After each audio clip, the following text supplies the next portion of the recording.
C'est Mamadou Diop, je suis l'inspecteur régional du commissariat à la sécurité alimentaire de Thiès. Le gouverneur moo ñëwoon pour dalal ñu tàmbali jot dund bi nga xamante ni état du Sénégal moo ko initié pour jàppale ñi nga xamante ni bi feebar bi nekk ci réew mi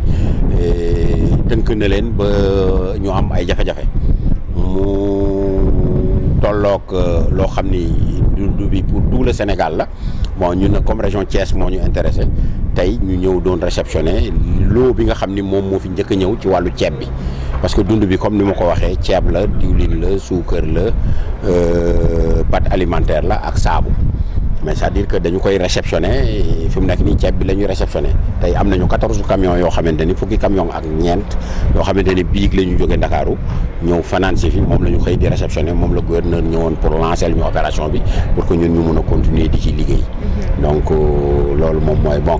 fukki camions ak ñeent yooyu ci xayma dañoo wax ni 450 tonnes la 450 tonnes mooy ñeenti téeméeri tonnes ak juróom fukk. bon li ci des en fait ci kilifa yi lay démarrer xam naa ne daal de façon fi mu nekk nii moom amatuñu ñoom kilifa yi amatuñu beneen préoccupation bu dul loolu ñoo ngi ci taxaw temm donc ragal naa ni ci nu mu gën a gaawee mais xam nga aussi opération bu toll nii du opération bu ndaw donc aussi du loo xam ni vraiment tey diggante mën na fee am diggante tey ak suba quoi mais ñoom ñu ngi ci taxaw loolu rek moom mooy seen ité yaakaar nañ ne dootul yàgg incha allah. séddale bi ay commission lay doon c'est-à-dire que am nañ ay autorités région boo dem am na autorité administrative yu fa nekk yàlla gouverneur yàlla préfet yàlla les sous-préfets ñooñu en fait dañuy liggéey ci opération bi en étroite collaboration avec services techniques yi ñooñu ñoom ñooy diriger sax opération bi maanaam donc en fait à chaque dans chaque commune c'est-à-dire que fa mu dépendre ci arrondissement le sous-préfet ak le préfet bi nga xam ne moo ilif département bi ñëw ba rogalaat ba ci gouverneur ñoom dinañu créer ay arrêté nommé ay commission yoo xamante ni vraiment parce que lii état yàgg naa def liggéey bu mel nii quoi peut-être que bii feebar moo ko yëkkati mais sinon en fait état yàgg na par exemple li ñu tuddee assistance au monde rural nawet bu baaxul wala dara période de soudure ñu appuyer population yi. 1889 ménages ñooy xaar dund bi ci xayma yi ñu amagum ku ci nekk ménage bu ci nekk parce que ménage bu ñu ko waxee mooy njël bi en fait dañ koy situer entre 7-8 personnes maanaam en fait njël bu ci nekk li ngay am c'est constitué de 100 kilos de riz de 10 kilos de sucre de 10 litres d'huile de 10 kilos de pâte alimentaire ak de savon. Bon voilà donc en fait là la région de Thiès vient de réceptionner le premier lot de vivres destinés au plan de riposte contre le Covid-19 initié par l'État du Sénégal. Donc il y a monsieur le gouverneur qui a procédé vraiment au lancement de cette opération. Il vient à peine de partir. Bon, là, nous recevons les vivres. Nous sommes en train de recevoir dans un premier temps le riz. Parce qu'en fait, les vivres à distribuer, c'est aussi bien du riz, de l'huile, du savon, du lait et de la pâte alimentaire. Mais là, la réception est juste pour le riz, présentement.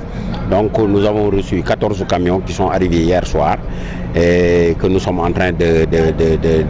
débarquer.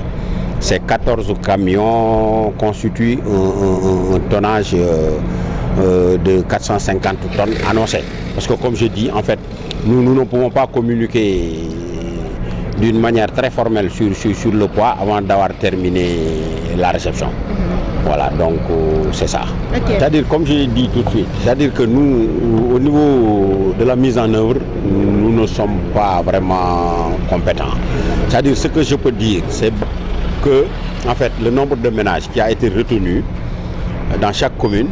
le nombre de ménages qui a été retenu va être servi. Et ils vont être servis pour un kit alimentaire qui sera composé de 100 kg de riz, de 10 kg de sucre, de 10 litres d'huile, de 10 kg de pâte alimentaire et de 7 ou 8 barres de savon, je crois. En fait, c'est-à-dire que la stratégie consiste à rassembler d'abord tout le produit à distribuer pour pouvoir composer les différents kits à donner avant de procéder maintenant à la distribution. Mais en fait, il n'y a aucun retard constaté. C'est-à-dire qu'en fait, cette opération est une opération d'envergure nationale. C'est-à-dire qu'en fait, la stratégie au niveau central, c'était de démarrer d'abord par les zones les plus éloignées, ce qui est tout à fait correct et normal pour moi. C'est-à-dire que ça dépend, c'est-à-dire que ça c'est de l'autorité c'est-à-dire que ça va se faire avec les autorités administratives au niveau local. C'est eux qui vont créer des arrêtés, qui vont nommer des commissions de distribution et qui seront présidées par l'autorité de la localité.